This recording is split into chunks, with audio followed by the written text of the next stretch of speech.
নমস্কার, জ্যোতির্ময় দেবশ্রী। আবারও চলে এলাম একটা সুন্দর ট্রানজিট বলতে। প্রত্যেকটাই সুন্দর, প্রত্যেকটাই ভালো, আবার কিছুটা খারাপ। সব মিলেই একটা ট্রানজিট, কারোর জীবনে ভালো আসে, কারোর জীবনে খারাপ আসে। এই ট্রানজিট আমরা দেখতে পাবো 16 মার্চ থেকে 14 এপ্রিল অবধি।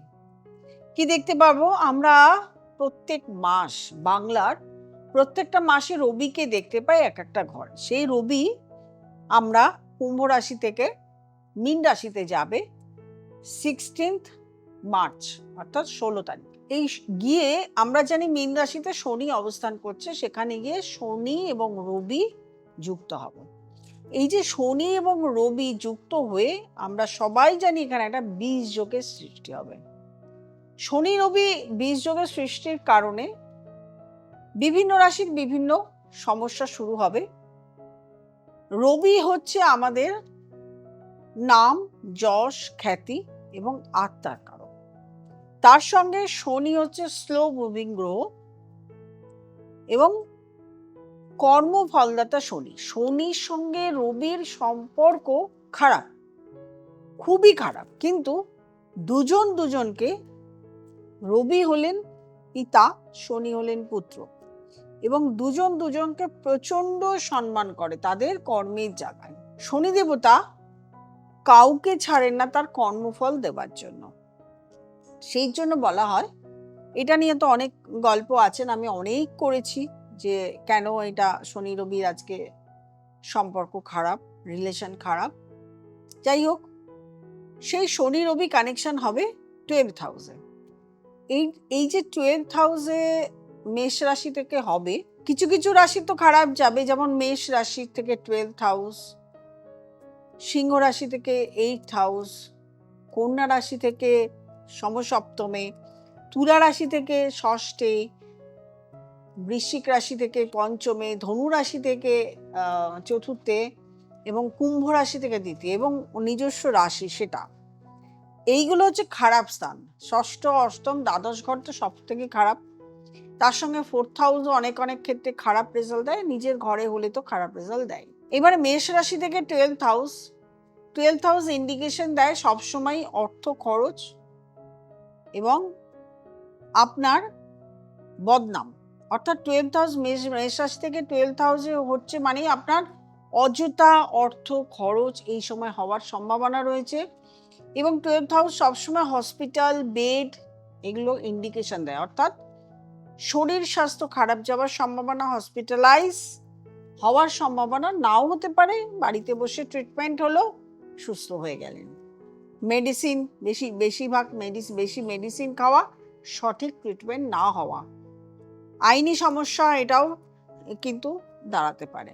অযথা নাম যশ চলে গেল, সম্মান প্রাপ্তি হলো না। এরপরে আসবো সিংহ রাশি। সিংহ রাশি থেকে অষ্টম ঘরে অবস্থান করছে। সিংহ রাশি থেকে অষ্টম ঘর ইন্ডিকেশন দেয় সবসময় অ্যাক্সিডেন্ট, দুর্ঘটনা, রক্তপাত, তার সঙ্গে লোন, ঋণ এবং দাম্পত্য জীবনে সমস্যা।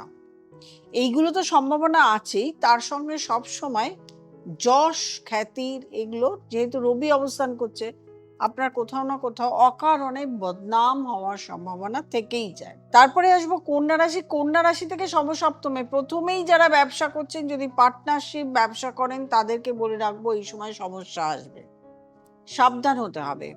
দাম্পত্য জীবনে সমস্যা আসবে। অর্থনীতি, অর্থাৎ যদি আপনি ব্যবসা করেন তাহলে সেখানে ব্যবসার সময়টা খারাপ যাবে। পার্টনারশিপ করছেন, ব্যবসা খারাপ যেতে পারে, পার্টনারশিপের ফলে আপনার ব্যবসার জায়গায় প্রবলেম শুরু হতে পারে। তারপরে আসবো তুলা রাশি 6th হাউস রোগ ভোগ, শত্রু, সঠিক ট্রিটমেন্ট না হওয়া, হঠাৎ করে মানসিক একটা টেনশন, এগুলো কিন্তু লেগেই থাকবে। প্রচুর শত্রু সমস্যা এসে গেল কর্মজগতে, কর্মের জায়গায়, ব্যবসার জায়গায় প্রচুর শত্রু, আপনার প্রচুর ক্ষতি করে দিয়ে এসে চলে গেল। তারপরে আসবো বৃশ্চিক রাশি 5th হাউসটা কেন ইম্পর্টেন্ট? প্রথমত সন্তান নিয়ে অনেকে সমস্যায় পড়ে যাবেন।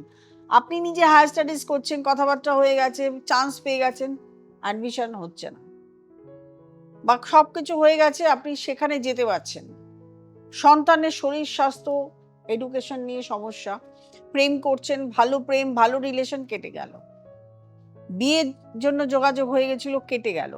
আমার কাছে এরকম প্রচুর এসছে, বিয়ের জন্য যোগাযোগ হচ্ছে, বিয়ে বাড়ি ভাড়া হয়ে গেছে, বিয়ে ক্যান্সেল হয়ে গেছে। তারপরে আসবো ধনু রাশি, 4th হাউস, গার্হস্থ্য অশান্তি, মাকে নিয়ে সমস্যা, আপনার মানসিক অশান্তি, আপনার টেনশন, হার্টের সমস্যা, গৃহে বিবাদ, গৃহে শত্রু, পারিবারিক একটা বিশাল সমস্যা, এডুকেশন নিয়ে সমস্যা, সমস্ত সমস্যা আপনাকে জোরালোভাবে টেনে ধরলো। সবই 1 মাসের জন্য।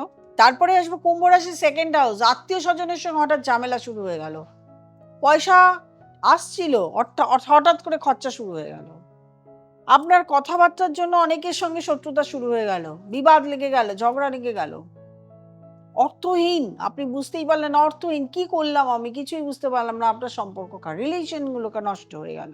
আপনার মীন রাশি, মীন রাশির ক্ষেত্রে কি হবে? পার্টনারশিপের ব্যবসা, যারা ব্যবসা করছেন তাদের ক্ষেত্রে সমস্যা হবে, দাম্পত্য জীবনে সমস্যা আসবে, ভুল সিদ্ধান্ত হবে, ভুল ইনভেস্টমেন্ট হবে। সুতরাং একদম সমস্ত দিকে আপনাকে সমস্ত সময় খুব সাবধানে সন্তর্পণে পা ফেলতে হবে এ কটি রাশির জন্য, যাতে আপনারা সমস্যায় না পড়েন। আর সমস্যায় পড়লে অবশ্যই আমি আছি, তার জন্য নিচের নাম্বার রয়েছে, নিচের নাম্বারে ফোন করবেন, বুকিং করবেন, চেম্বারে চলে আসবেন অথবা অনলাইন কনসালটেশন করে নেবেন। যারা নতুন প্রোগ্রাম দেখছেন অবশ্যই সাবস্ক্রাইব করবেন, লাইক করবেন, কমেন্ট করবেন, শেয়ার করবেন। এগুলো করলে হবে না, নোটিফিকেশনটা যদি না নোটিফিকেশন বেলটি যদি না প্রেস করেন, আপনার কাছে নোটিফিকেশন যাবে না, আপনি এত ভাইটাল প্রোগ্রামগুলো দেখতেই পাবেন না। যে ট্রানজিট নিয়ে সব প্রোগ্রামগুলো হচ্ছে, আপনার কেমন যাবে আপনি দেখতেই পাবেন না। প্রত্যেকে ভালো থাকুন, আনন্দে থাকুন। নমস্কার।